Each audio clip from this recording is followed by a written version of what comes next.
Buenas tardes, muchas gracias a todos por vuestra respuesta a nuestra convocatoria para la presentación de este libro.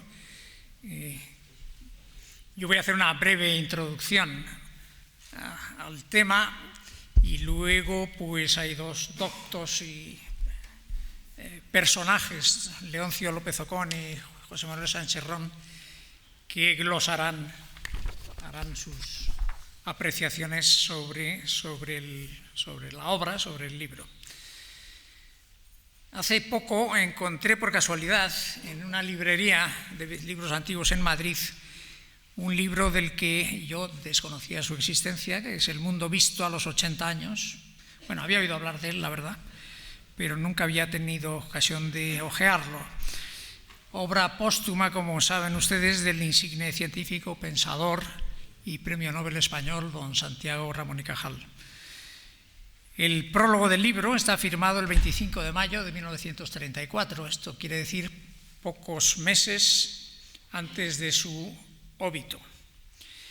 En este libro, publicado por Espasa Calpe, en su colección austral, el número 214, Cajal hace una serie de consideraciones sobre su vida, la senectud, la sociedad española. Dedica un capítulo a una de sus mayores preocupaciones, la vertebración territorial de España, que sorprende por su lucidez. Asombra ver cómo, 83 años después, prácticamente todas sus inquietudes siguen de plena actualidad. Es verdad que la crudeza expositiva de don Santiago enciende alarmas y no invita al optimismo gratuito, y que pasado casi un siglo comprobamos en gran parte los sabios y preclaros vaticinios del genio. El capítulo 12, la atonía del patriotismo integral, es buen ejemplo de ello. Pues bien, algunos pensamos que nuestro país simplemente no ocupa el lugar ni tiene el reconocimiento global que podría tener.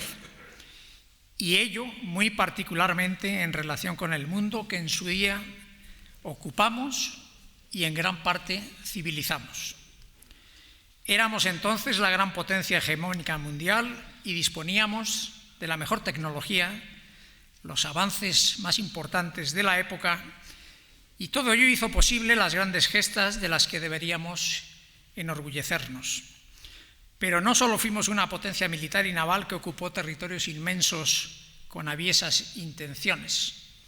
España llevó allá a donde fue su lengua, su cultura, su religión, la ciencia, sus saberes, su organización, sus instituciones.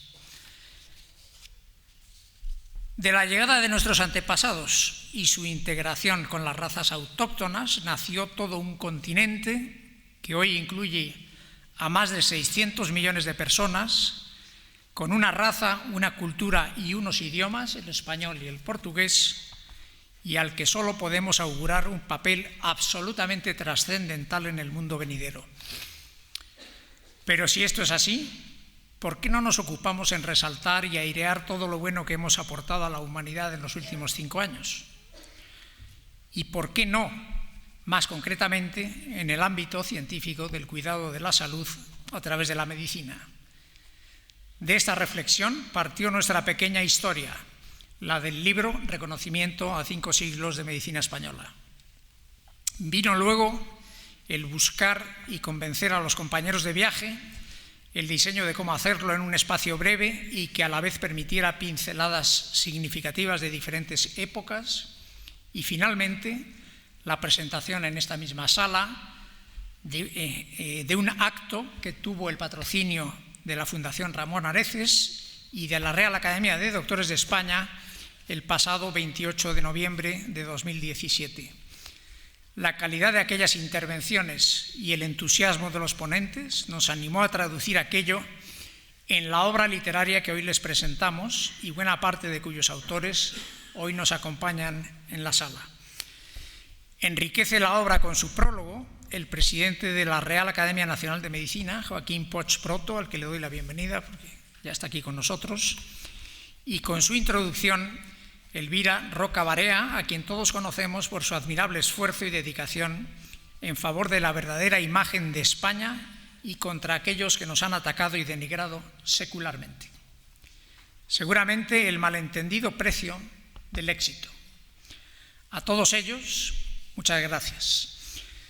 Mi reconocimiento especial, por supuesto, a la Fundación Ramón Areces y a su director, Raimundo Pérez Hernández, que siempre nos ha distinguido con su amistad, a los doctores Jesús Álvarez Fernández Represa, entonces presidente de la Real Academia de Doctores de España, y a Antonio González, presidente de su sección de Medicina, que también nos acompaña. Y sin más preámbulos, permítanme que les presente a dos personajes que habrán sabido aquilatar los contenidos de este libro y a los que hemos querido invitar como presentadores de la obra Reconocimiento a 5 siglos de Medicina Española. En primer lugar, Leoncio López Ocón Cabrera, investigador científico del Instituto de Historia del Consejo Superior de Investigaciones Científicas. Leoncio, que está a mi izquierda, se formó como historiador en la Universidad Complutense de Madrid. Es doctor en Geografía e Historia, sección de Historia de América, y posteriormente, tras una estancia prolongada en el Centro de Investigación de Historia y de las Ciencias y de las Técnicas, de la Historia de las Ciencias y de las Técnicas de París, se orientó hacia la Historia de la Ciencia. Es miembro del Grupo de Investigación, Mundialización y Mundanización de la Ciencia del Instituto de Historia del Consejo Superior de Investigaciones Científicas, del que fue director entre los años 2006 y 2011, del Instituto de Historia, insisto, del Consejo. Entre su extensa producción le gusta destacar su breve historia de la ciencia española. Hoy sus líneas de trabajo se centran en el estudio del doble proceso espacial de circulación de conocimientos que ha afectado al Estado español contemporáneo, tanto hacia el exterior, particularmente hacia el ámbito cultural iberoamericano, como en el interior de sus fronteras. Creo que he dicho algunas cosas, sé que hay muchas otras que habría que haber dicho y que podríamos haber estado aquí un buen rato glosando tu obra y tu figura, pero hemos venido a oírte, así que tienes la palabra. Gracias, Leoncio. Empiezo entonces. Buenas tardes.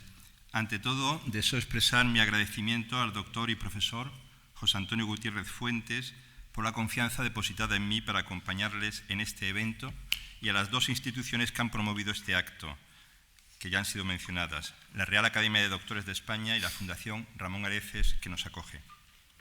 Permítanme también manifestarles mi sorpresa por encontrarme entre ustedes aquí ahora para presentar junto a José Manuel Sánchez Ron el libro que nos congrega esta tarde, Reconocimiento a 5 siglos de Medicina Española. Mi sorpresa por encontrarme en esta mesa se deriva de un doble hecho. No soy un historiador de la medicina, tampoco he participado en el libro panorámico que estamos presentando, a diferencia del más acreditado historiador de la ciencia en nuestro programa académico que me acompaña. Y aunque estoy sorprendido por encontrarme en la posición en la que estoy ubicado, tampoco me considero un intruso, y de ahí mi aceptación inmediata a la invitación que se me cursó a participar en este acto el pasado 8 de enero.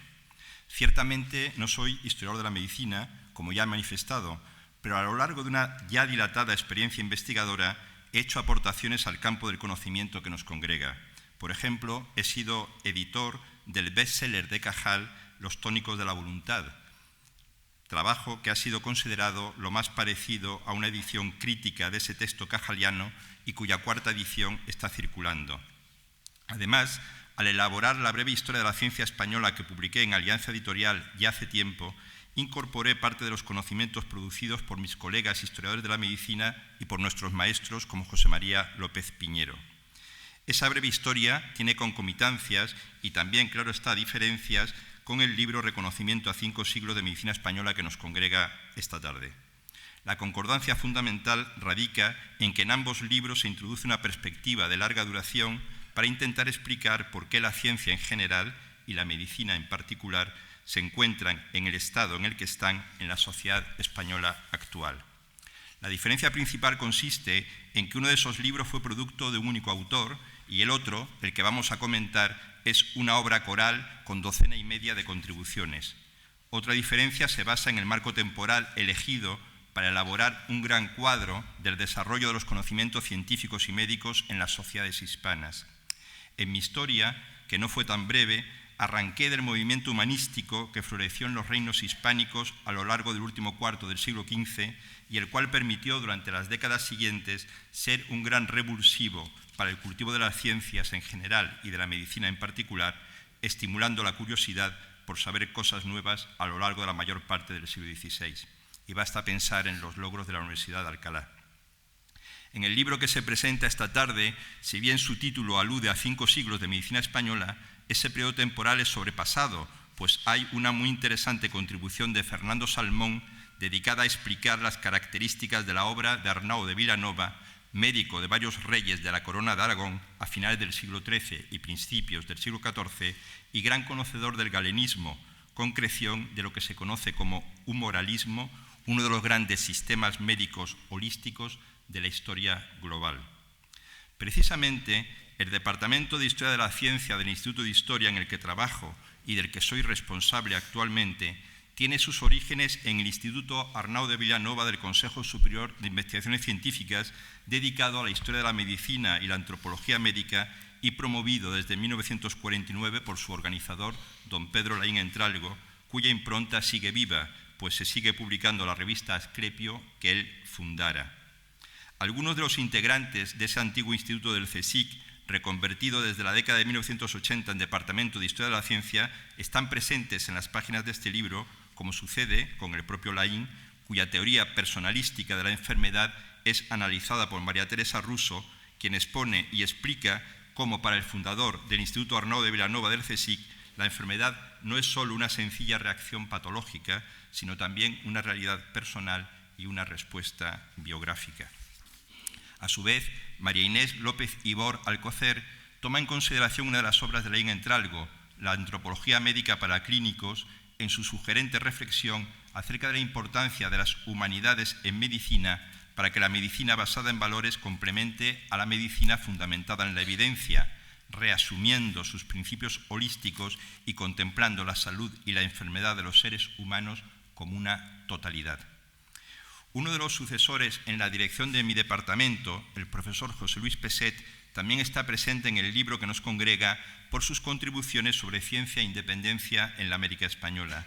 Así sucede con la contribución de Rosa Ballester, en la que reconstruye en detalle esa extraordinaria y ambiciosa aventura de la medicina ilustrada hispánica que fue la Real Expedición Filantrópica de la Vacuna, la cual pivotó a partir de 1803 sobre los médicos Javier Balmis y Josep Salvani y la enfermera, que fue muy importante, Isabel Zendal.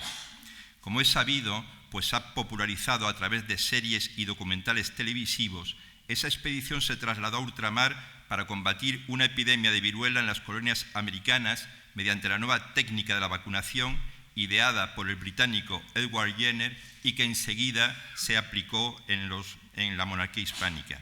Por ella se reproducían las personas la viruela de las vacas, benigna para los seres humanos, lo que les permitía inmunizarse indefinidamente contra la viruela humana. También es conocido que esta enfermedad infecciosa ha sido la primera de ellas que ha sido erradicada formalmente del planeta, según reconoció la Organización Mundial de la Salud el 8 de mayo de 1980. En esa denodada lucha por limitar los estragos de tal enfermedad, la expedición liderada por el cirujano militar y médico real Balmis, que dio la vuelta al mundo como un nuevo Elcano, fue un hito incuestionable.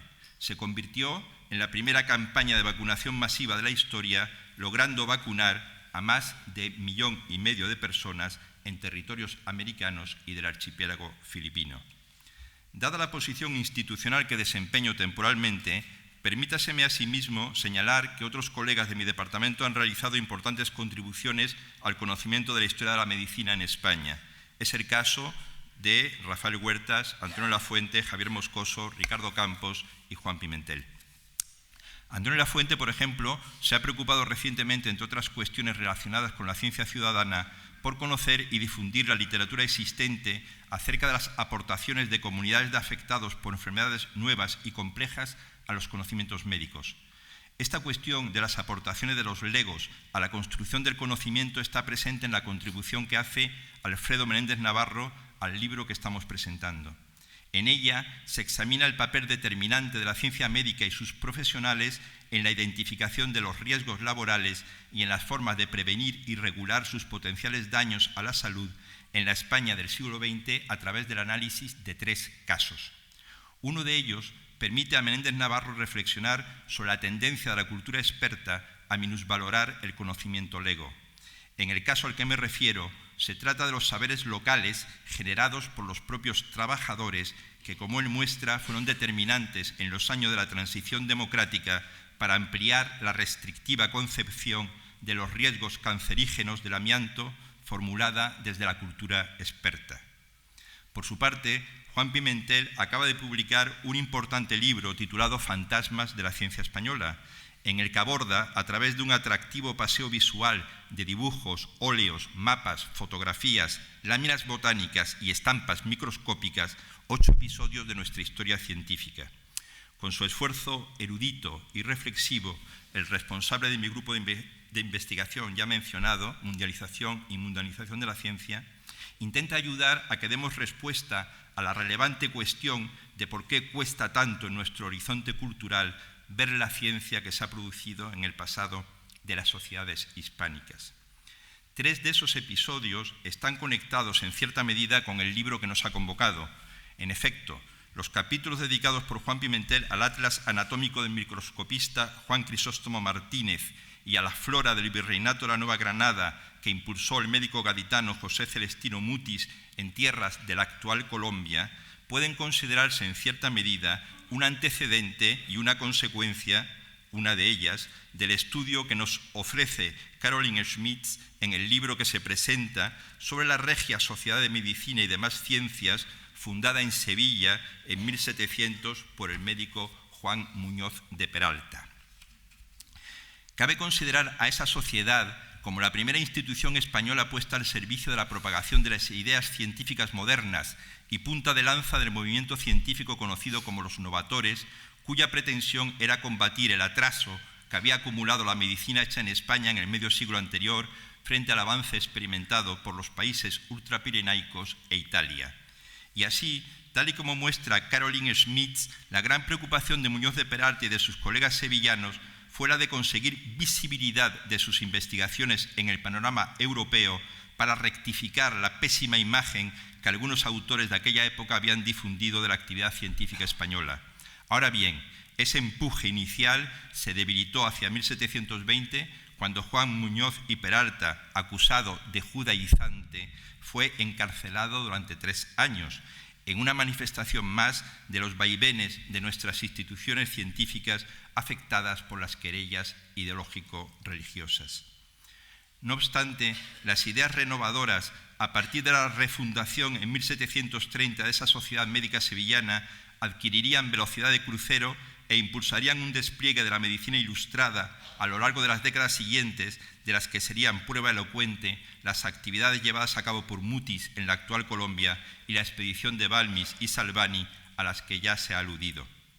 Y el capítulo 6 del libro de Juan Pimentel dedicado a Cajal entronca evidentemente con varias de las contribuciones del libro Reconocimiento a 5 siglos de medicina española, en particular con 2 de esas contribuciones, las firmadas por Fernando de Castro Subriet y mi compañero de mesa José Manuel Sánchez Ron. Tales contribuciones convendría leerlas al mismo tiempo que se visita la interesante exposición temporal que se puede contemplar estos días en el Colegio Oficial de Médicos de Madrid, dedicada a Cajal y su escuela, y que ojalá se convierta en un museo permanente, pues es ciertamente un desatino el tratamiento que se está dando al patrimonio científico y cultural cajaliano en nuestra sociedad, como ya hace un rato estuvimos conversando al respecto. Volviendo al libro que nos congrega, Fernando de Castro, colega en mi institución, el CSIC, y nieto de uno de los grandes discípulos de Cajal, y antes me enteré que fue profesor tuyo, nos presenta cuidadosamente, el nieto, no el abuelo, nos presenta cuidadosamente en su capítulo inaugural los logros científicos cajalianos en el ámbito de la neurología a través de sus hallazgos en la estructura y organización del sistema nervioso del hombre y de los vertebrados. Detalla al respecto los principales descubrimientos no solo de Cajal, el primer Nobel científico español, sino también de Nicolás Achúcarro, Gonzalo Rodríguez Lafora y sobre todo de Pío del Río Ortega, candidato también al Premio Nobel en 1929 y 1934, así como de Fernando de Castro y Lorente Denó, asociados a las invenciones de nuevas técnicas en los métodos de tinción de los tejidos y también candidatos al Premio Nobel de Fisiología y Medicina en años posteriores, aunque esta es una cuestión que tenemos que comprobar. Por su parte, mi compañero de mesa, en su escrito más breve, apunta 3 cuestiones claves sobre Cajal y su obra.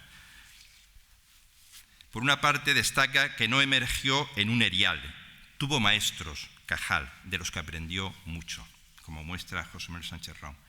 Por otro lado, alude al papel decisivo desempeñado por Cajal en el movimiento regeneracionista surgido tras la crisis de 1898. A mi modo de ver, ese papel fue tan relevante e influyente que propició la creación de una política científica y lo que denominé en mi breve historia de la ciencia española la cajalización de España, es decir, la expansión de una moral de la ciencia impulsora de un proceso transformador del país gracias a la convicción por parte de Cajal y sus seguidores de que se podían combatir los males de la patria mediante la cultura de la precisión emanada del trabajo experimental en los laboratorios. En tercer lugar, expone Sánchez Ron las bifurcaciones de las investigaciones biológicas en el primer franquismo.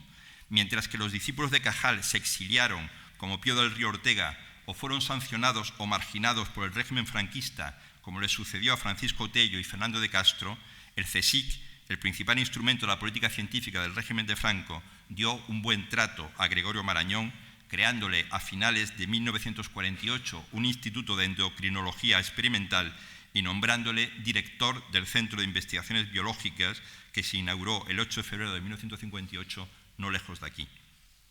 Uno de los maestros de Cajal, Aureliano Maestre de San Juan, fue uno de los científicos de lo que se conoce como generación intermedia, es decir, de aquellos que, nacidos entre 1820 y 1835, significaron el nexo de unión entre el legado de la ciencia ilustrada y la labor de los experimentalistas del mundo positivista en el que se formó la generación de Cajal en las décadas de 1870 y 1880, y que serían los protagonistas del despegue científico que hubo en la sociedad española del primer tercio del siglo XX.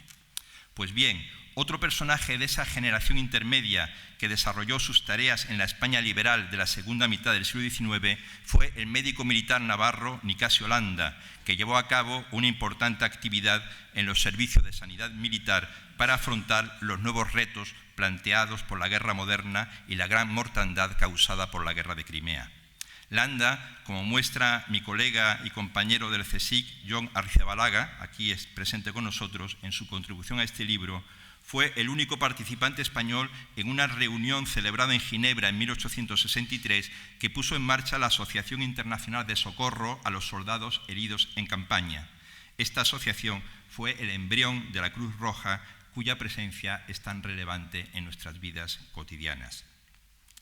Evidentemente, por experiencia de historiador, me he inclinado a prestar más atención a los capítulos del libro que nos dan cuenta de los que podemos considerar diversos momentos estelares del desarrollo de la medicina efectuada en las sociedades hispanas desde los tiempos medievales. Pero ello no obsta a que también reconozca el interés de aquellos capítulos que con un cierto carácter prospectivo abordan los desafíos de la medicina en este país, tanto en el presente como en tiempos venideros. Así, Jesús Millán Núñez Cortés intenta dar respuesta a la pregunta de hacia dónde va la educación médica, y Fernando Vaquero Mochales efectúa una reflexión sobre el marco de la ciencia post-experimental en nuestro tiempo y se pregunta si seremos capaces de afrontar con éxito los nuevos retos epistemológicos que plantea. Para ello, es fundamental, entre otras cuestiones, que mantengamos vivos los deseos de conocer, configurados por el deseo de inquirir, de descubrir, de encontrar, de entender y de comprender, como sostiene el profesor Vaquero, que hace al respecto interesantes disquisiciones etimológicas. El sistema sanitario español, tal y como se destaca en este libro, es el tercero en calidad del mundo, según un informe de la agencia Bloomberg de 2018, constituyendo, pues, un elemento fundamental del estado del bienestar de nuestra sociedad. Pero se encuentra ante serios desafíos. Uno de ellos es la difícil sostenibilidad de su sistema de pensiones, como explica Javier Díaz Jiménez, apoyado en abundantes y elocuentes gráficos. El otro es la creciente reducción de la satisfacción de españoles y españolas en el funcionamiento del Sistema Nacional de Salud por la dilación de las listas de espera como consecuencia del notable descenso del gasto público sanitario entre 2009 y 2014. Así lo expone mi colega del Centro de Ciencias Humanas y Sociales del CSIC, investigador del Instituto de Políticas y Bienes Públicos, Luis Moreno, quien también explica la importancia que ha tenido en las últimas décadas el pilar de la sanidad en la configuración del estado del bienestar en España. Finalmente, quien ha sido fundador del Instituto de Estudios de la Ciencia y la Tecnología de la Universidad de Salamanca, Miguel Ángel Quintanilla, analiza algunas características de las ciencias de la salud en nuestros días. Basándose en técnicas de tratamiento de datos procedentes de la bibliometría y de la sociometría, expone cómo los hospitales son los responsables de casi el 40% de la producción científica española y cómo la mayor tasa de crecimiento de la información científica en la prensa se debe a los hospitales y a los centros de investigación biomédica. Esta preeminencia en la producción científica y en la esfera social de la medicina y de los médicos ha sido una constante en nuestro devenir histórico muy visible en determinadas épocas. Así, en el otoño de 1935, la presencia científica y la influencia social de médicos como Gregorio Marañón era abrumadora, como se deduce de la lectura de la prensa de aquella época, asunto al que estoy dedicado en estos meses en el marco del proyecto de investigación que estoy codirigiendo sobre desafíos científicos y educativos de la Segunda República Española, en torno a 3 pivotes: su internacionalización, la popularización de conocimientos y las innovaciones que se realizan en universidades e institutos de segunda enseñanza.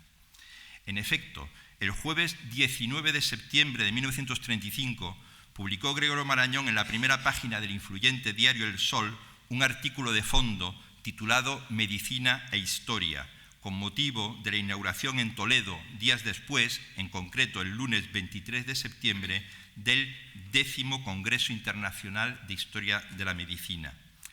En ese artículo, el presidente del comité organizador de esa gran reunión que congregó en tierras españolas a los más destacados representantes de esa emergente disciplina científica venidos de diversas partes del mundo, desde Egipto hasta Japón, hizo la siguiente reflexión. Cito: «Es de esperar un brote de interés de los médicos españoles por los estudios históricos. El ejercicio de la inteligencia histórica enseña una técnica y un orden de conocimientos que ayudan mucho a la observación de la humanidad.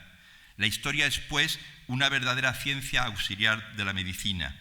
Su estudio no distrae al médico de su medicina, antes bien afina sus cualidades de penetración en el alma de los hombres, y en la finura de estos caudales se cifra en gran parte el mérito del clínico.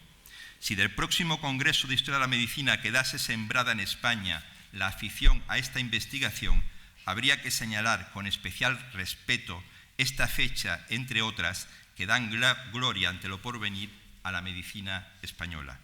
Fin de la cita. El libro que tengo ante mí y al que invito a ustedes a que lo lean y consulten es buena prueba de que el deseo de Gregorio Marañón ha sido tomado en consideración por los impulsores y autores de la obra Reconocimiento a 5 siglos de medicina española, de lo que me congratulo. Muchas gracias por su atención.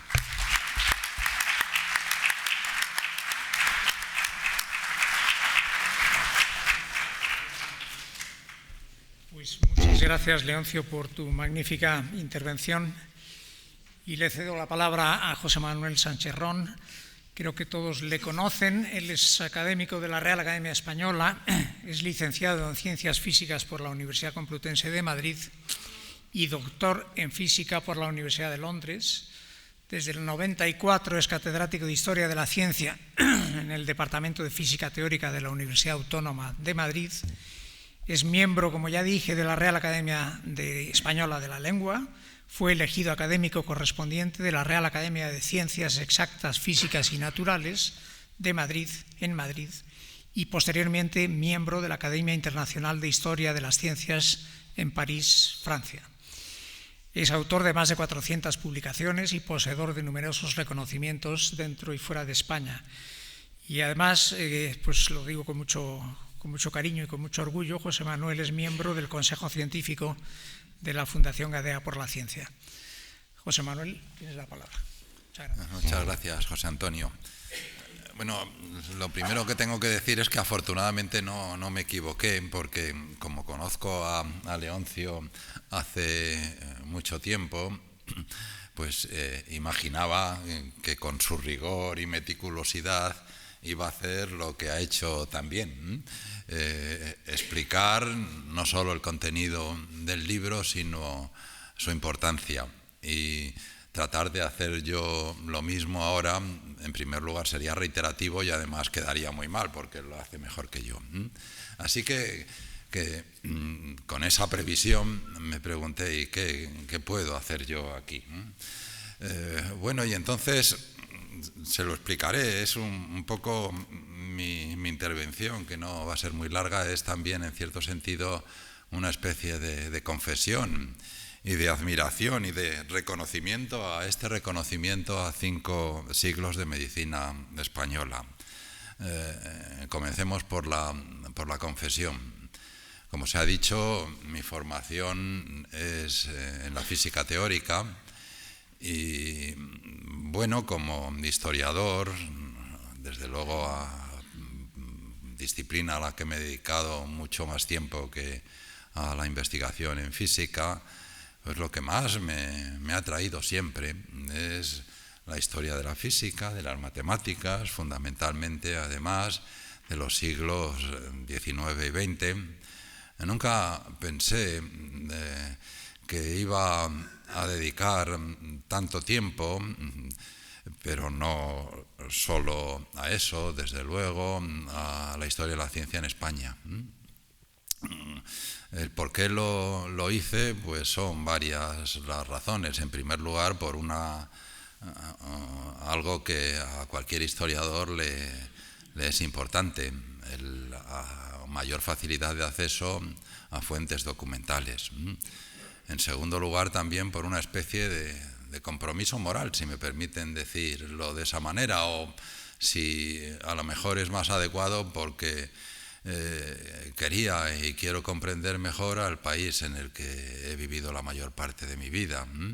Y la historia de la ciencia pues me lo permite, me ayuda a eso. Más la historia de instituciones que la de individuos, aunque la de los individuos sí me he ocupado de algunos: José Echegaray, Blas Cabrera, Miguel Catalán, Santiago Ramón y Cajal, me han ayudado, pero mucho más las instituciones, la Junta para Ampliación de Estudios, el Instituto Nacional Técnico Aeroespacial o INTA, la Junta de Energía Nuclear, ahora CIEMAT, y pues ando ahí con el Consejo Superior de Investigaciones Científicas, que es una cosa un poco peliaguda, pero creo que será ya.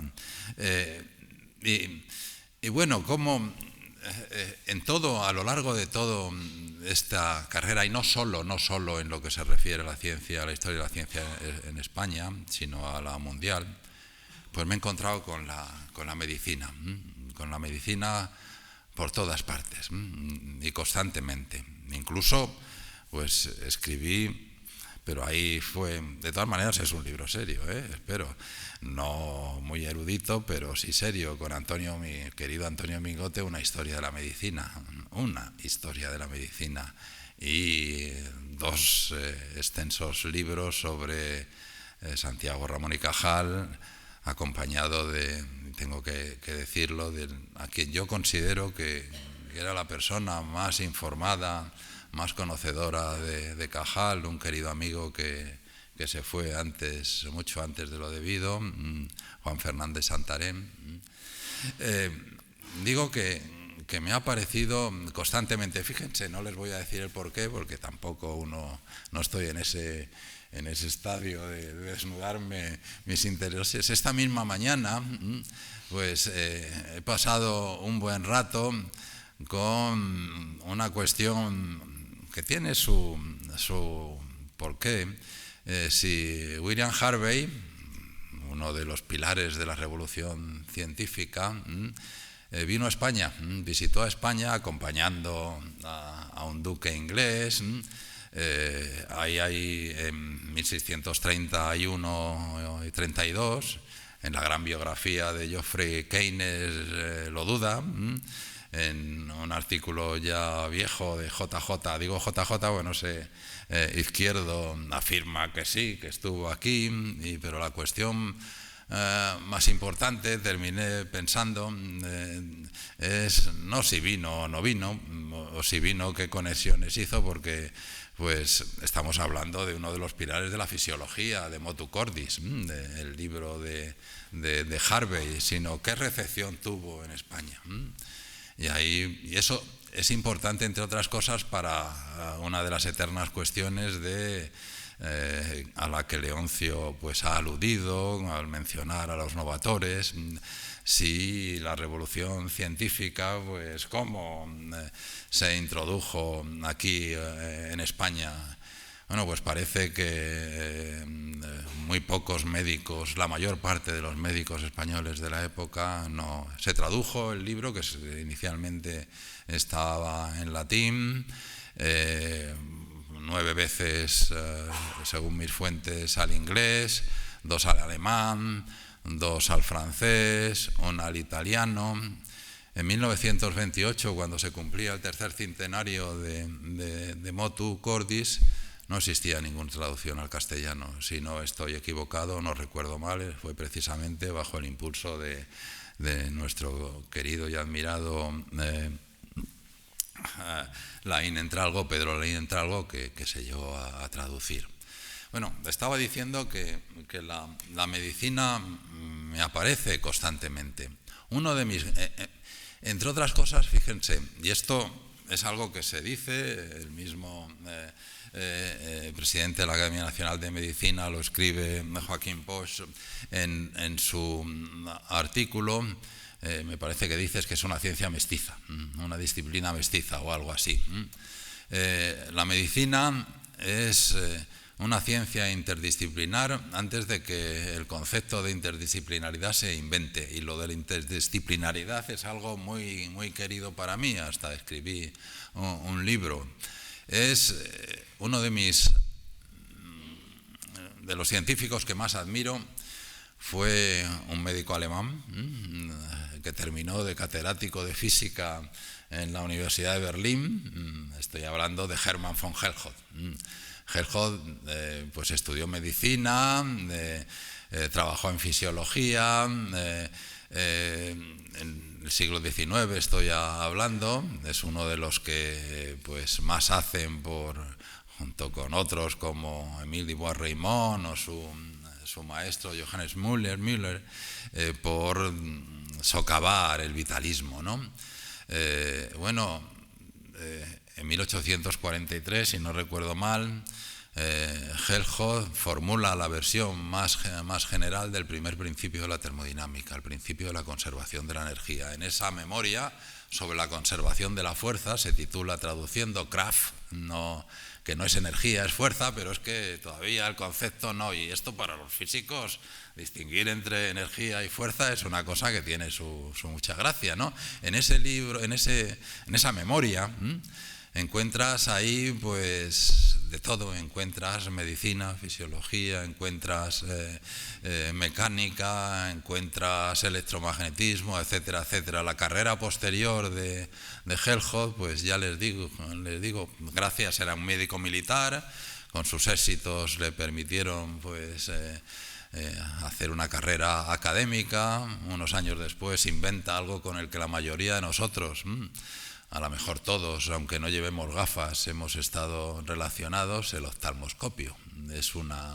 Él cuenta en una especie de esbozo, en un esbozo autobiográfico, cómo llegó a eso, a ese descubrimiento, porque sabía óptica, las leyes de la óptica, y la mayor parte de sus colegas médicos pues no habían estudiado eso. Entonces le resultó muy, muy fácil, y después de ocupar algunas cátedras de fisiología, en Heidelberg, por ejemplo, pues terminó, como les dije, decía, catedrático de física en la Universidad de Berlín y el presidente del Instituto Imperial de Física Técnica. No está mal, no está mal. Así que esto representa, por eso, la presencia que para mí tiene uno de los aspectos.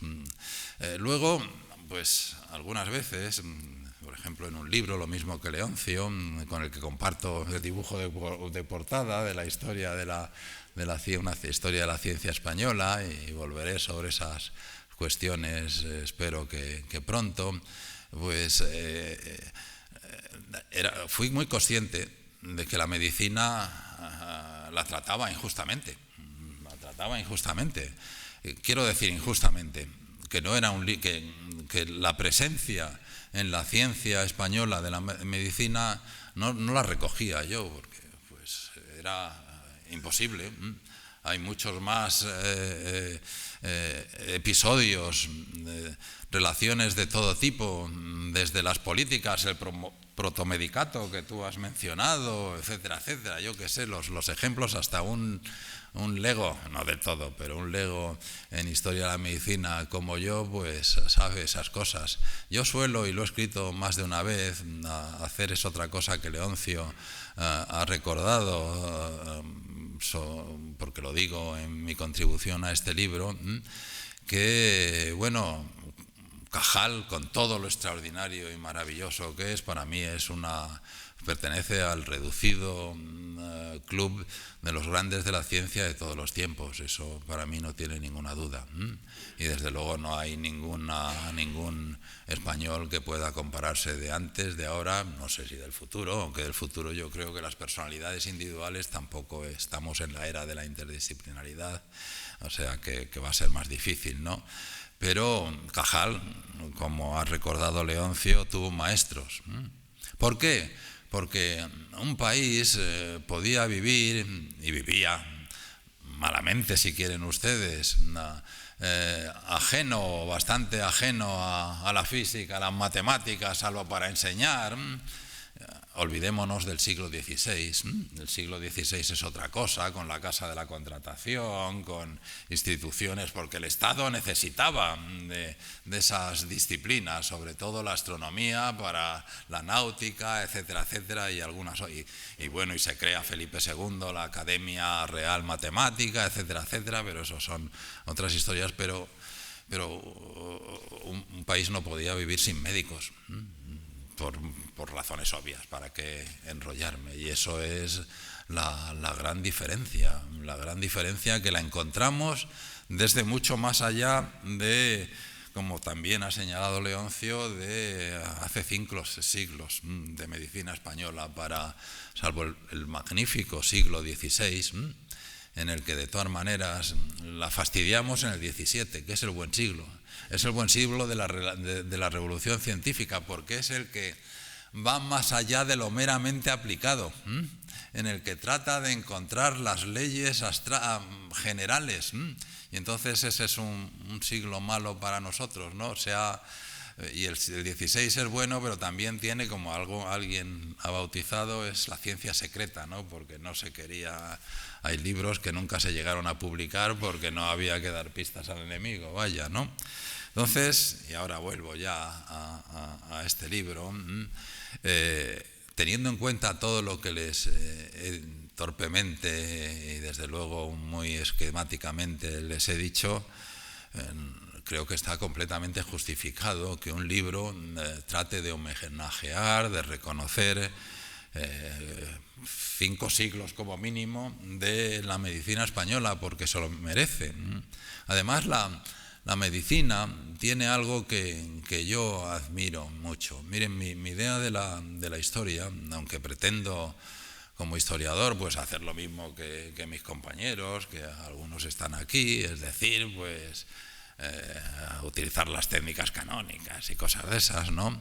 Pero para mí la historia tiene mucho de algo que Benedetto Croce señaló, que es un instrumento que con con el que utilizas el pasado para orientar el presente, para intervenir en el presente y orientar el futuro. Eso para mí es. Y este libro contiene, como también Leoncio, que ha cumplido sus deberes perfectamente, cubre esas tres dimensiones, lo que se podría denominar la gran triada. El pasado se ocupa del pasado, del presente y del futuro. Además de un futuro que es mucho más. Se lo dice un físico, un antiguo físico quiere decir, si lo dice un físico, y además un físico teórico, que es la peor especie, los que creen que son los reyes del mundo, ¿no? Los que creían, no sé, todavía los hay, pues entiéndanlo, la medicina es algo mucho más cercano a nuestro corazón, a nuestros sentimientos, a todo, porque trata no solo de nuestros cuerpos, sino algo que muchos valoramos más, que es el de nuestra descendencia, de nuestros hijos, de nuestros nietos, etcétera, etcétera, ¿no? Entonces, bueno, pues aquí simplemente me refiero a lo que Leoncio ha señalado en esos ejemplos. El pasado, pues todos esos capítulos que tratan desde de Arnau de Vilanova hasta, bueno, pues hasta Gregorio Marañón, la expedición de la vacuna, pues la primer Cruz Roja española y Nicosio Landa, que también ha estudiado, que tan bien ha estudiado Jon Arrizabalaga, y luego pues entra una serie de capítulos que nos habla eso de la situación, de algo que yo creo que debemos estar orgullosos, aunque como tantas otras cosas pues se enfrenta a dificultades, que es el sistema sanitario español.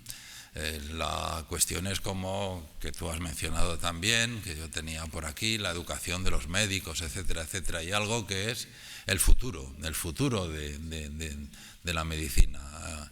Esto, desde mi punto de vista, y creo que ustedes estarán de acuerdo conmigo, espero que estén de acuerdo conmigo, y si no, puedo debatir con ustedes fuertemente. El futuro, hay dos pilares, o tres, que deberían ser irrenunciables para cualquier español, para cualquier ciudadano que viva, aunque no tenga la nacionalidad de este país: la educación, la salud pública y también pues la ayuda a los mayores, es decir, pues el sistema de soporte a la tercera, a la cuarta, o como quieran ustedes llamar la edad, si la quieren asociar a las pensiones, pues a las pensiones, etcétera, etcétera. La medicina cumple con todos estos maravillosos funciones, por eso es tan importante, por eso penetra pues los recovecos incluso de un aficionado a, sobre todo, las matemáticas o la física teórica, la física cuántica o la mecánica o a la relatividad general, etcétera, etcétera. Y por eso pues yo creo que este libro, del que sobre todo es, porque como soy un autor, eso sí lo sé, al empuje y persistencia y capacidad de convencer de José Antonio Gutiérrez Fuentes, pues por eso digo, este libro es tan importante. Así que muchas gracias, José Antonio.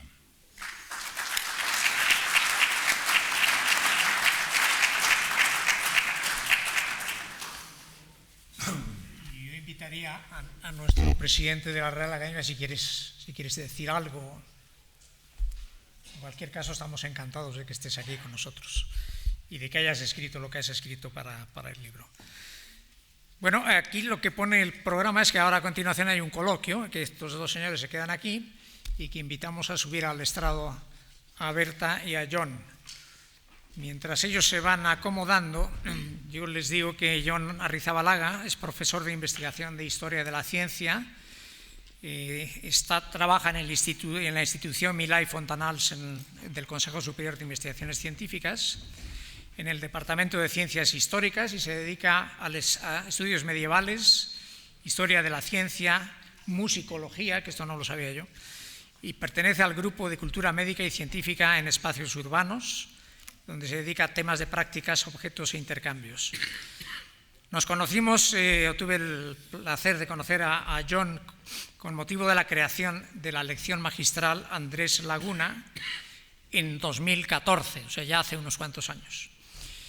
Y consecuencia de aquello, en la edición de un libro que llevó el título de Andrés Laguna, un científico español del siglo XVI.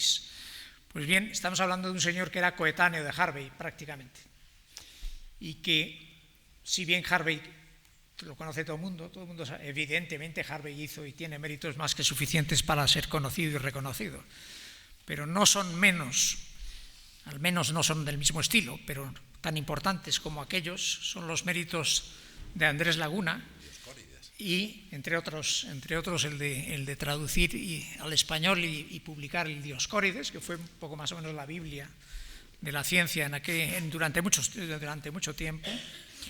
Bueno, pues bien, digo, si bien a Harvey, bueno, pues es reconocido secularmente, pues a Andrés Laguna apenas se le conoce en nuestro ámbito, ¿no? Es un ejemplo solo, porque hay muchos científicos españoles de aquella época y de épocas no tan pretéritas, no tan lejanas, que tampoco son reconocidos como creemos que debían de serlo, ¿no? De alguna manera, no sé por qué, pero tenemos este extraño, llamémosle complejo, llamémosle como ustedes quieran, bueno, pues de poner en cuestión casi todo lo que la historia va significando para el devenir de nuestro territorio, de nuestra patria, de nuestro país, ¿no? Bueno, Andrés Laguna motiva hoy la existencia de la lección magistral Andrés Laguna, que se celebra anualmente y que se ha otorgado ya emulando a la Harveyan Lecture. La única diferencia es que la Harveyan Lecture la fundó prácticamente el propio Harvey. No la fundó él, pero vamos, él dejó los recursos necesarios en su testamento para que se hiciera en recuerdo suyo hace 400 años. Y nosotros, pues bueno, tenemos la Harveyan Lecture hace solo una media docena de años, pero estamos seguros de que irá para adelante. Es decir, las cosas se pueden hacer y en eso estamos, en intentar hacerlo. Y John, en este caso, pues participó muy próximamente a que la lección magistral Andrés Laguna sea hoy una realidad en nuestro país. Berta María Gutiérrez Rodilla, Gutiérrez, es un apellido bonito, Gutiérrez. Es catedrática de Ciencias Biomédicas y del Diagnóstico, de Historia de la Ciencia en la Facultad de Medicina de la Universidad de Salamanca. Es licenciada y doctora en Medicina y Cirugía por la misma universidad y en Filología Hispánica también por la propia Universidad de Salamanca.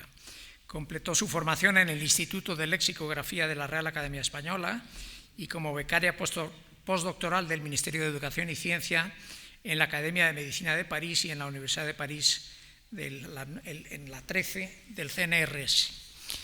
Imparte docencia en los estudios de Medicina, Odontología, Humanidades, Traducción, Interpretación y Filología Hispánica. Participa además en varios posgrados fuera de su universidad, como el Máster en Traducción Médico-Sanitaria de la Universidad Jaime I. Sus líneas de investigación principales son Historia del lenguaje científico, Historia de la medicina española, Estudios diacrónicos y sincrónicos de lexicografía y terminología médica. Y además tenemos el privilegio de contar con ella en el Consejo Científico de la Fundación Gadea. Así que encantado de tenerte aquí también esta tarde, Berta. Yo, antes de darle entrada a vosotros, que sois los que tenéis que entablar el coloquio y decir lo que os parezca, y por supuesto a cualquiera de ustedes que quiera intervenir, quiero recordar que es verdad que hace 100 años que tuvimos un premio Nobel.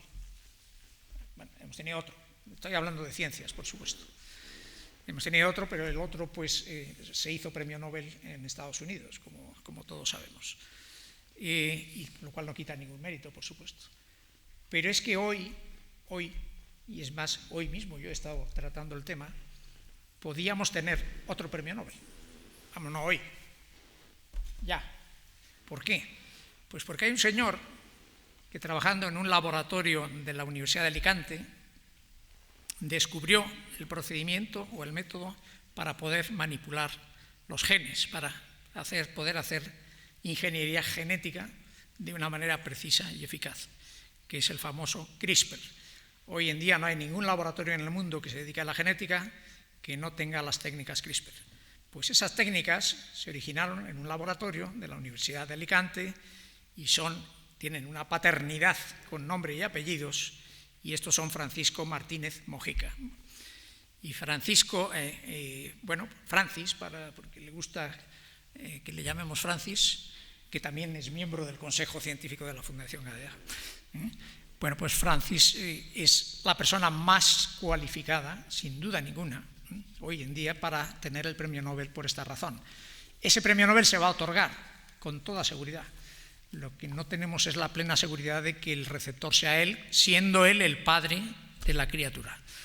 Evidentemente después han venido otros grandes científicos de otros países, pues que han contribuido a desarrollar, digamos, o hacer aplicaciones concretas sobre este descubrimiento, lo cual nos parece fenomenal.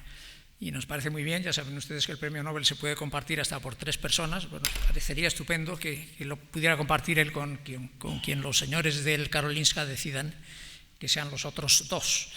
Pero nosotros haremos lo posible porque el primero sea Francis. Por tanto, no estamos tan mal. Yo diría que la ciencia española está bastante bien y que probablemente, evidentemente, sin duda, puede estar mucho mejor. Por eso tenemos algunos pues el empeño en hacer lo posible porque así sea. Yo me voy a callar, voy a dar entrada al coloquio. Yo me preparé aquí unas preguntitas para soltaros en la mesa.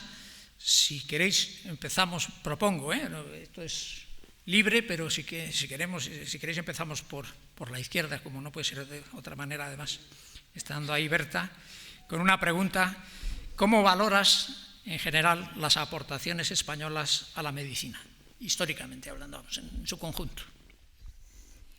Bueno, esto no sé si funciona, ¿sí? Yo creo que ya se ha puesto aquí de manifiesto y el libro, desde luego, lo recoge muy bien. Creo que son unas aportaciones muy importantes en unas épocas más que en otras. Y bueno, en ese sentido me gustaría volver a incidir en una cosa que se ha dicho bastante, pero quiero volver sobre ello, y es que yo creo que en el mapa cromosómico de los españoles debe haber algo que determine el gran papanatismo del que solemos hacer gala. Y ese papanatismo nos lleva pues a rendirnos sin condiciones a lo que viene de fuera y olvidarnos, en el mejor de los casos, o en el peor, despreciar lo que hacemos. De hecho, en el libro también, por ejemplo, Fernando Vaquero habla de una obsesión españolicida, que me parece muy, muy acertado, ¿no?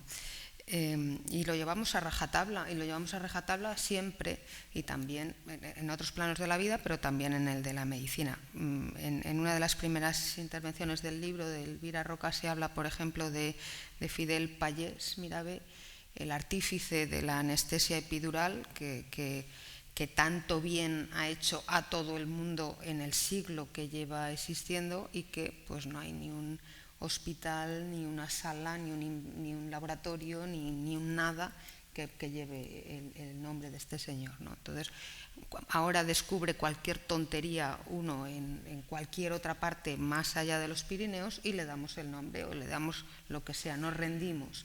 Entonces, creo que ese es uno de los hechos, es decir, junto al todo lo bueno que se ha podido hacer desde aquí, pues que nosotros mismos somos los que nos ponemos las piedras en las ruedas, ¿no? para no seguir adelante. Es decir, hay que ser muy valiente para hacer una expedición como la de la vacuna.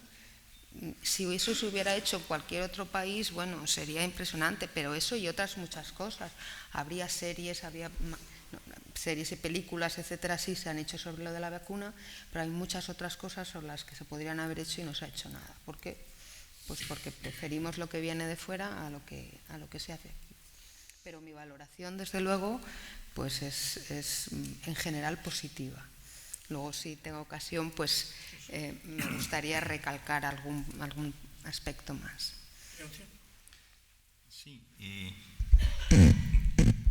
Sí, existe este complejo de inferioridad, pero yo creo que en el caso de la medicina, respecto a otras ciencias, es de lo que nos podríamos sentir más orgullosos. O sea, el hecho de que tengamos un sistema sanitario potente, considerado el tercer mejor del mundo, se debe al trabajo de generaciones por parte de médicos.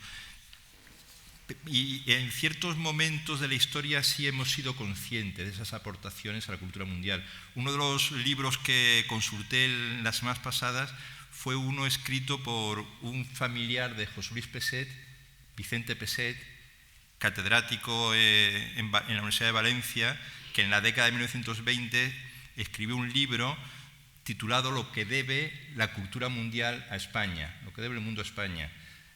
Y se detiene en la medicina. Es un libro desordenado, pero con información interesante. Y en efecto, en la medicina él expone todas las contribuciones que se han hecho en diferentes especialidades, ¿no?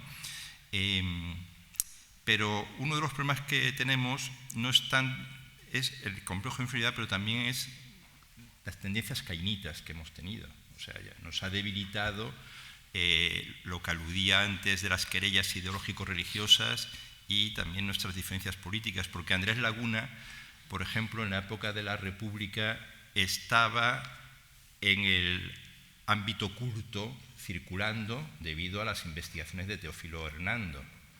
Y Teófilo Hernando era una eminencia, fue presidente del Consejo Nacional de Cultura en los tiempos republicanos, pero al ser represaliado, pues esa sabiduría, esos conocimientos que él tenía se debilitan. Pero Andrés Laguna, en aquella época, no solo suscita interés entre los historiadores de la medicina y entre personas tan eminentes como Teófilo Hernando, sino también entre historiadores extranjeros como Marcel Batallón, que valora su libro, le asigna la autoría del viaje a Turquía. Y por otra parte, Andrés Laguna, que esta es una cuestión de cómo los médicos, y se dice en el libro, han sido muy importantes en la construcción del Estado español, porque los médicos han tenido una influencia política desde tiempos inmemoriales hasta el presente muy considerable. Ya hablo de Teófilo Hernando, que fue un político científico en la Segunda República. Y al verse implicados en la conducción del Estado, pues han sido sometidos a los vaivenes que han considerado, y esto yo creo que ha debilitado nuestra introspección y nuestro conocimiento del pasado, ¿no? Y esta es una de las cuestiones que yo creo que en el presente podemos gestionar mejor y recuperar todas las aportaciones importantes que han hecho diversas generaciones de médicos. Estos días he leído, por ejemplo, también las memorias de Rafael Méndez, discípulo predilecto de Juan Negrín. Juan Negrín se le conoce como político, pero fue uno de los fisiólogos importantes previos a la guerra, y entonces cuenta ahí cuenta Rafael Méndez cómo el laboratorio de Negrín y la escuela de fisiología de Negrín también se debilitó por los problemas políticos que hubo, y esto ha generado pues problemas en la gestión de nuestra memoria. Pero ya digo, en el presente, y creo que varios de los que estamos en la sala estamos haciendo un esfuerzo por suturar, ¿no?, nuestras heridas de la memoria y explicar que si no en otros campos del conocimiento como la física, a lo que ha aludido José Manuel hace un rato, no hemos hecho contribuciones de punta a nivel mundial, en el caso de la medicina estamos todos de acuerdo en que han sido contribuciones importantes en momentos diversos de la historia, porque el libro salta de la época medieval de Arnau de Vilanova al siglo XVII, y en el siglo XVI queda no queda presente. Me imagino que a lo mejor en el siguiente libro aludís al siglo XVI, porque ahí hay una personalidad tan fascinante como es Francisco Hernández, el protomédico de Felipe II, que realiza otra gran expedición científica a lo que es el actual México, que es de una calidad científica importante para recuperar el saber de la farmacopea nativa que tenían los médicos náhuatl, ¿no? Y establece ahí un diálogo con los médicos mexicanos realmente importante, y es un médico filósofo y un médico terapeuta extraordinario. Es decir, que hay muchos momentos estelares a lo largo de toda nuestra historia, y yo creo que han tenido más continuidad que en otras disciplinas científicas, a pesar de cómo también le han afectado a los médicos los vaivenes de nuestra historia. José Manuel. Yo es que tengo que confesar que no soy muy bueno, ni me interesa demasiado eso de las, por decirlo de alguna manera, la polémica en la ciencia en España. Que si uno dice que no hicimos nada, otro que trata de encontrar ejemplos de que sí se hizo mucho. A mí lo que me interesa pues es tratar de reconstruir lo mejor que sepa pues lo que pasó. Y en el campo de la medicina yo creo que es de hecho la disciplina que desde hace ya pues mucho tiempo mejor se asegura o mejor se ha asegurado que se trate con la mayor justicia posible su historia. Porque por razones, la disciplina a la que o el área de conocimiento, como se llama, como se denomina, a la que pertenece mi cátedra, es historia de la ciencia, pero yo creo que fui uno de los primeros que no eran historiadores de la medicina.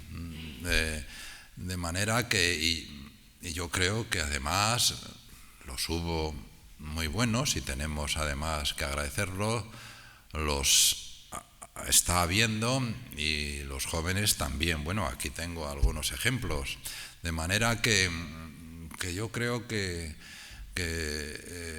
desde luego, en primer lugar, está mejor cubierta y reconocida, porque es más fácil reconocer, porque tienes que ir a un hospital y te tratas, por lo que también ha dicho Leoncio, por las características que a lo mejor no está muy claro por qué son así. Entre los médicos los ha habido escritores, políticos, etcétera, etcétera. Su presencia social, el mismo Andrés Laguna que has mencionado, el discurso de Europa, que es una cosa, no es solo que le recordemos por el Dioscórides, de manera que yo, y bueno, insisto, además tenemos una gran figura. Es mala cosa desde mi punto de vista.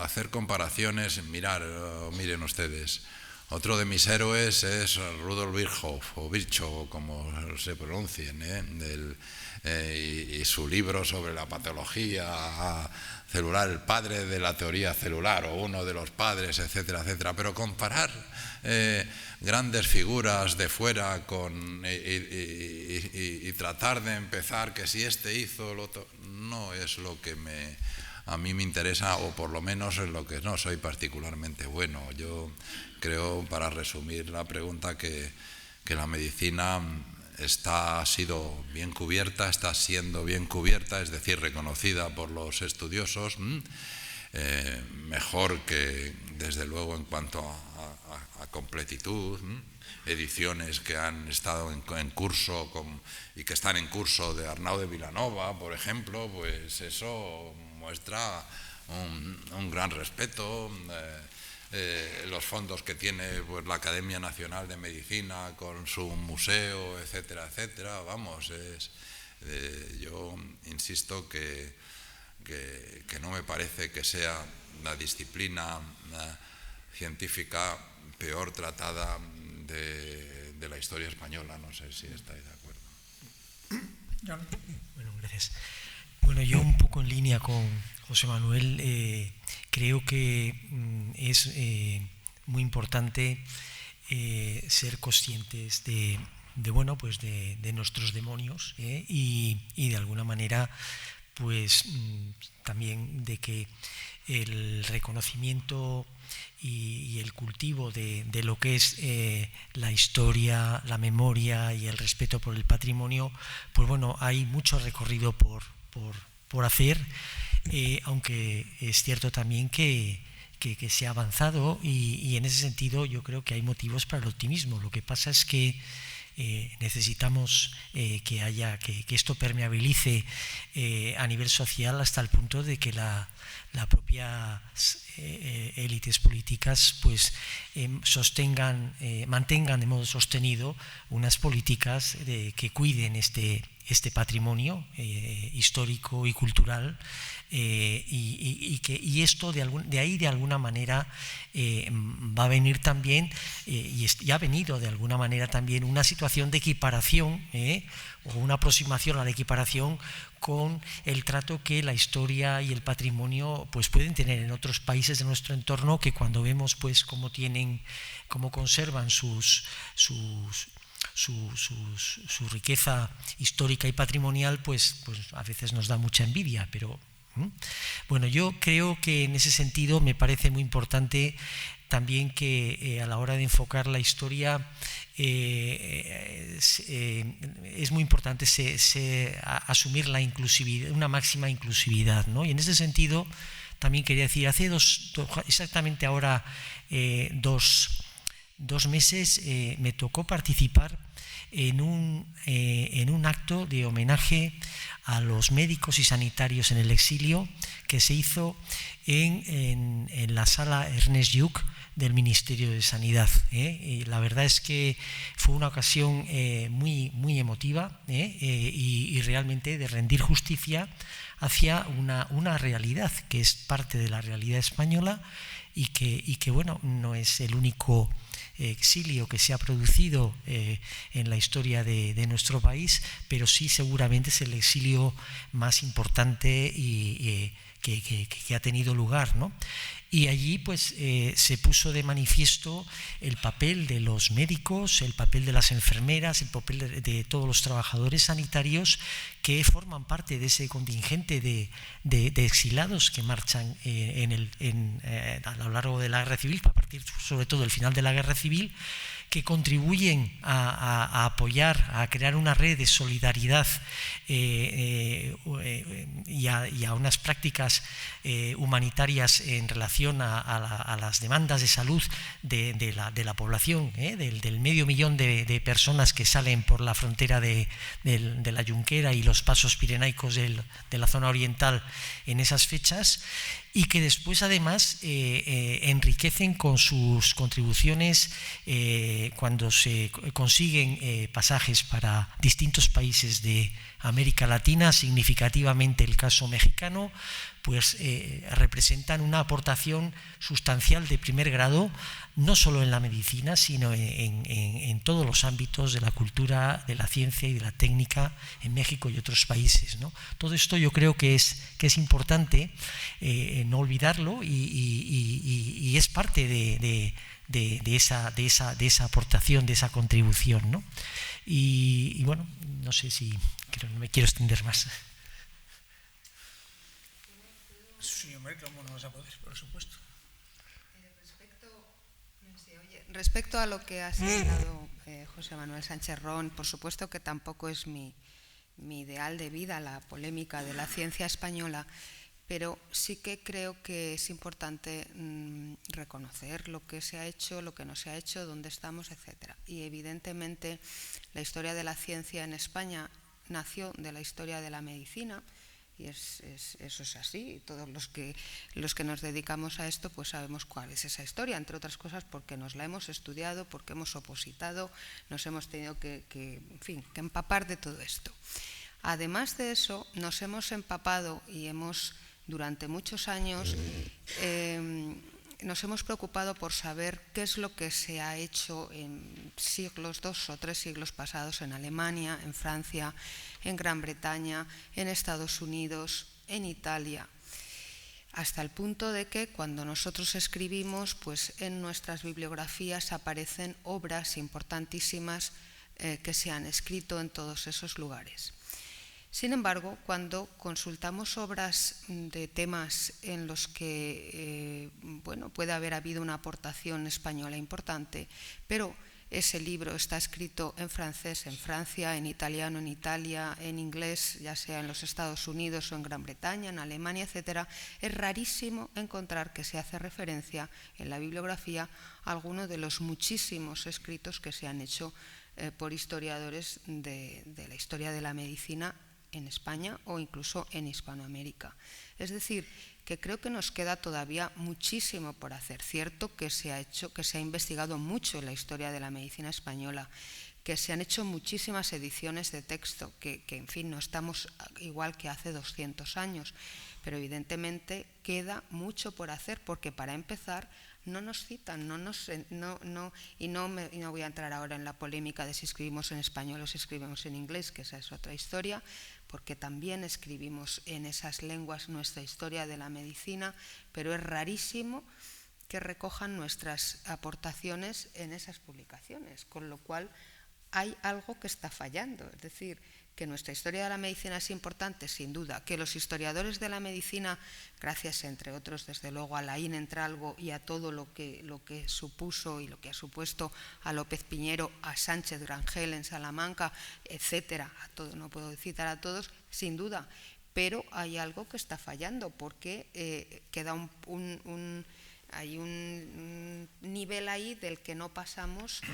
Y ya no quiero hablar de eso respecto a la sociedad, porque también ahí hay un terreno que no es permeable, que no bajamos, que no entramos. Es decir, que creo que todavía queda mucho que hacer en ese sentido. Yo tenía aquí 6 preguntas, evidentemente no las voy a hacer, pero sí me voy a ir a la última, que voy a procurar que sea muy sintética para que la podáis contestar brevemente y podamos despedirnos en 10 minutos. Evidentemente estamos hablando de historia, estamos hablando de lo que ha pasado a lo largo de 500 años, pero hoy las cosas van muchísimo más deprisa. Es decir, la historia que pasó a lo largo de 500 años, nosotros la hemos vivido en nuestro propio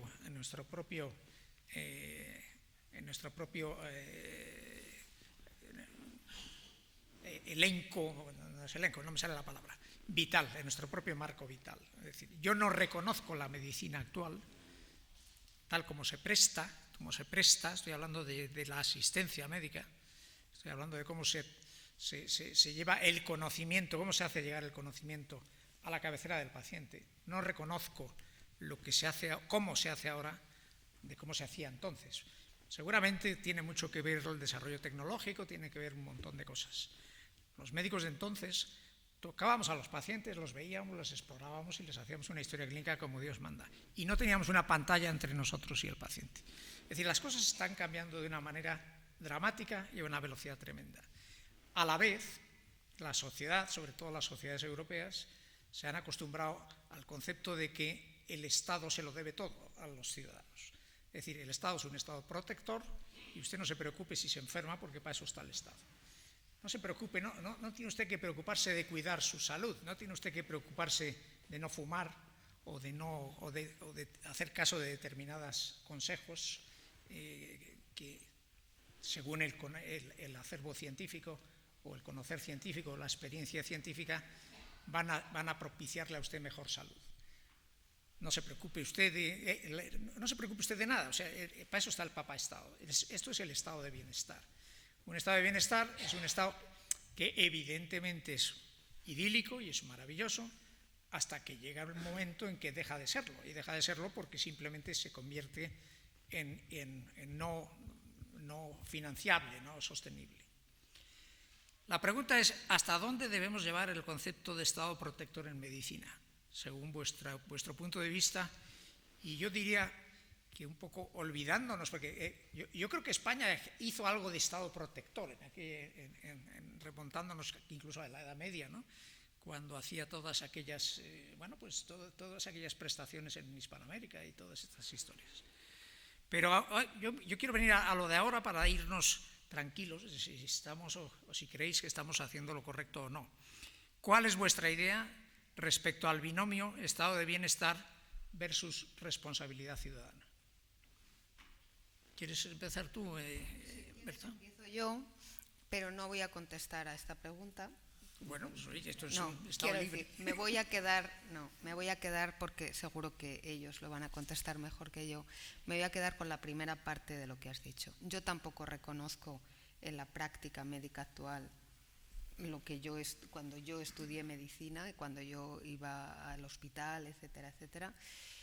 Y de hecho es un tema que a mí me preocupa mucho, que es el de la relación médico-paciente. Entonces, evidentemente es maravilloso que la medicina avance, que la técnica esté al servicio del avance de la medicina, y es mucho mejor que hoy te operen de unas cataratas y en media hora casi estés en tu casa, cuando antes estabas 20 días con el ojo vendado, no podías mirar, la luz apagada, bueno, todas aquellas cosas, evidentemente. Pero yo creo que si se pierde la relación médico-paciente, el médico llegará un día, a lo mejor dentro de 10 años, o dentro de 20 o de 50, que no tendrá ningún sentido. Es decir, porque el robot lo podrá hacer todo perfectamente, todo lo que hace el robot.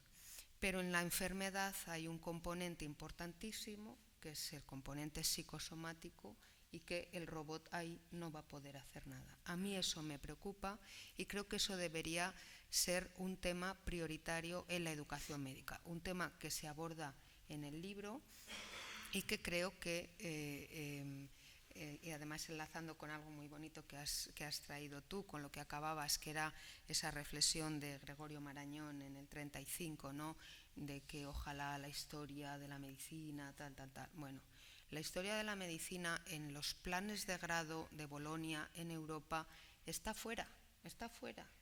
Están las humanidades, unas humanidades que en el currículum médico prácticamente no se contemplan. Aquí hay unos créditos que deberían trabajarse, que el egresado debería demostrar que ha adquirido las competencias, etcétera, etcétera.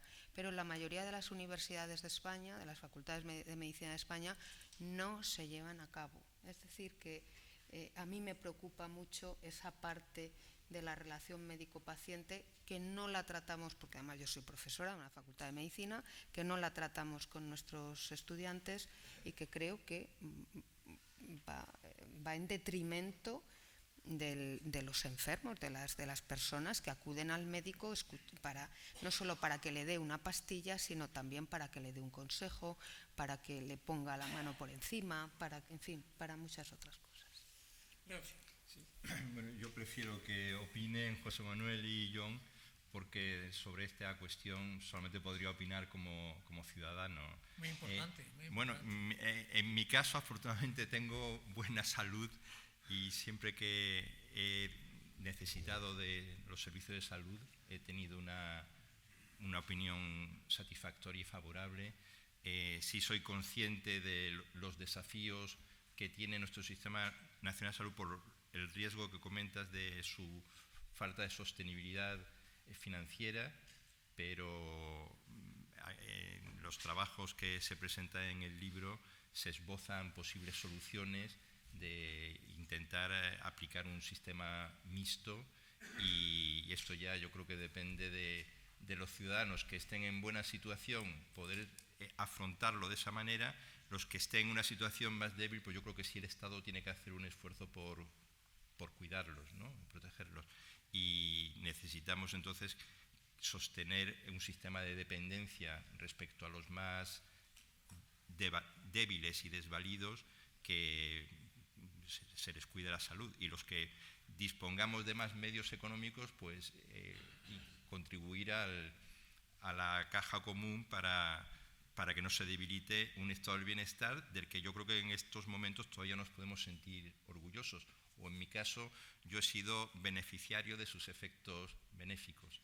Esto es lo que puedo decir como ciudadano, porque no soy médico, no enseño humanidades médicas. Sí me preocupa el problema también de la tecnificación y de la falta de relación personal entre los doctores y los pacientes. pero me parece que eso también nos va a afectar en todos los campos del conocimiento y tenemos todos que hacer un esfuerzo para empezar a establecer una nueva relación con las máquinas que nos están cada vez rodeando más intensamente y tienen sus costes y nos van a generar muchos problemas, pero por otra parte también nos facilitan la vida, y el hecho de que uno vea operaciones médicas realizadas con nuevas tecnologías, por ejemplo, el caso que ha aparecido estos días de cómo un doctor español ha extirpado un gran tumor en el rostro de un niño africano gracias a la aplicación de tecnologías de vanguardia, pues esto es realmente admirable y le ha afrontado un desafío colosal por la enfermedad que tenía o el rostro desfigurado que tenía esta persona. En fin, no quiero decir nada más porque hay otras personas que son más conocedoras del asunto que yo. José Manuel. Bueno, yo estoy de acuerdo con las dos cosas a las que se han referido Berta y Leoncio, pero una parte de tu pregunta, eso también estaba, pero otra me parece que es importante, es hasta qué punto el Estado debe cuidar de algunas personas que no se cuidan como deben, si es que te he entendido bien. El ejemplo, por ejemplo, sabemos que el tabaco, fumar mata, pero hay mucha gente que, y se le ha dicho, hay campañas, etcétera, etcétera, pero pues aunque haya disminuido, hay mucha gente que continúa, que luego pues acude por las enfermedades que eso produce al sistema público de salud, y eso implica que pagamos todos. Creo que te he entendido algo de ese tipo, las bebidas simplificando, por supuesto, las bebidas azucaradas, etcétera, etcétera. Claro, esto es efectivamente es un problema. Yo creo que es un problema en primer lugar de educación. Ya sé que hay campañas acerca de cómo cuidarse uno mejor, y que eso además pues implicaría menor coste para las arcas públicas en la sanidad en la sanidad pública. Creo que eso se debe fomentar constantemente. La educación, en este caso como en tantos otros, por ejemplo, el interés que pueden mantener los jóvenes, empezando por los niños, por la ciencia, y que desterrar el mito, las matemáticas, por Dios, eso es una cosa, es cuestión de educación. No soy un iluso, creo. La educación, las campañas no significan o no producen que, por ejemplo, mucha gente no siga fumando, con los costes que tenga esto, pero aún así, en mi modelo de Estado, el que a mí me gustaría y el que se soñó sobre todo en Europa, y que ahora pues no está siendo criticado a veces por razones sobre todo económicas, y que parece que, como en otras cosas, pues el modelos del otro lado del Atlántico, sobre todo de por ahí arriba de Estados Unidos, etcétera, etcétera, algunos los admiran. Yo creo que aunque se sufran perversiones, abusos, etcétera, etcétera, no se debe renunciar a cuidar, a gastar fondos públicos, incluso de aquellos que no son, que siendo conscientes de los riesgos, porque se les ha dicho, sin embargo, sucumben a ellos. Eso es un valor moral, desde luego cuestionable, pero es mi valor moral.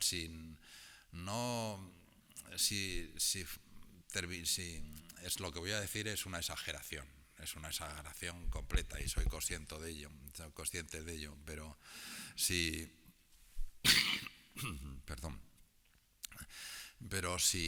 mirásemos únicamente o diéramos especial importancia al rendimiento económico, pues los viejos son mala cosa para los rendimientos económicos. Y no queremos ser como los esquimales, por ejemplo, ¿no? Algo hemos...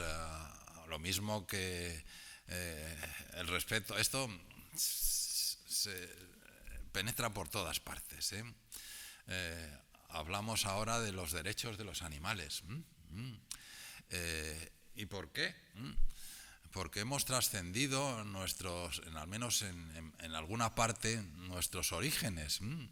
Somos herederos de carnívoros que luchaban por la supervivencia y que ahí en una guerra diaria, etcétera, etcétera. Eso lo tenemos metido, enquistado en nuestros genes, pero por la cultura, por el razonamiento, por yo que sé, algunos de los mejores atributos de nuestra especie, pues hemos ido más allá. Algunos de nosotros sufrimos por ser carnívoros o por no poder dejar de comer carne, sabiendo lo que sufren, etcétera, etcétera. Otros han decidido pues no comer carne, etcétera, etcétera.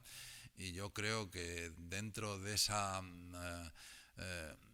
la mejor para mí dimensión de nuestra humanidad, pues es ayudar incluso a aquellos que nos ayudan a sí mismos. Sí, bueno, yo, aparte de suscribir todo lo que habéis dicho, lo que me parece claro es que la medicina en este momento está cambiando a un ritmo muy grande, y creo que no necesariamente estamos adaptándonos al ritmo de los cambios, ¿no? En el ámbito de la educación, en el ámbito de las prioridades en salud y en tantos otros, ¿no? A mí me resultó en la exposición, y me ha resultado de nuevo refrescante releer el texto de Jesús Millán, y porque me evocaba además los tiempos de mi época de estudiante de medicina, cuando realmente en la formación de los estudiantes de medicina, los futuros profesionales, había un horizonte iba a decir utópico, pero es que no es tan utópico, era un horizonte de sentido común, además, de decir, bueno, ¿qué se trata? ¿Qué queremos formar? ¿Qué requisitos debe reunir un futuro profesional de la medicina? Y la enseñanza en los grupos, los institutos de educación médica y los grupos que potenciaban esta idea, que era un movimiento internacional, estaban con las normativas, además de la Organización Mundial de la Salud y de la Organización Internacional de Educación Médica, muy presentes.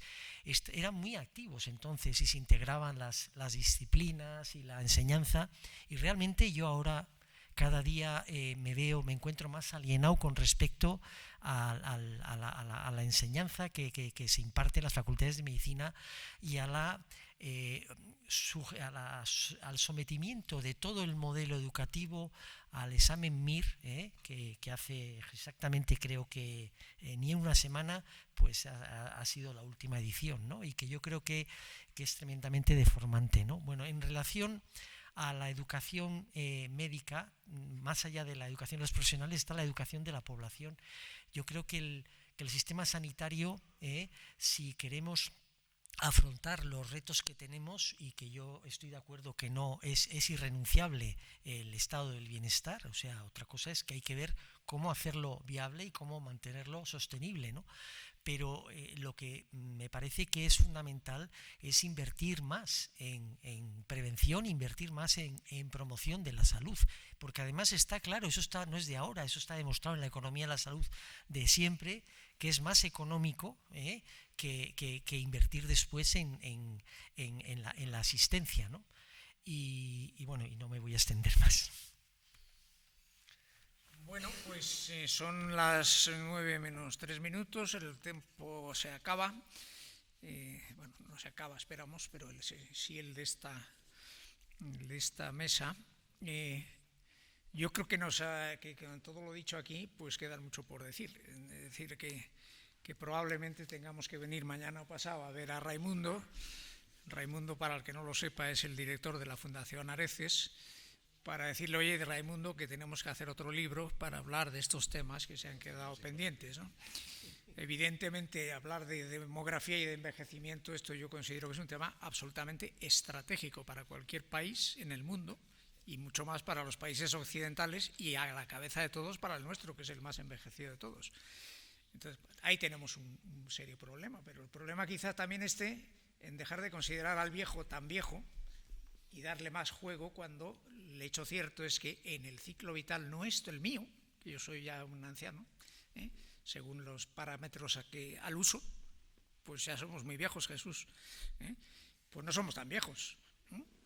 También, es que hay dos Jesuses y los dos se ríen, pero bueno, los dos estamos más o menos. Quiero decir, nosotros hablábamos de muerte prematura.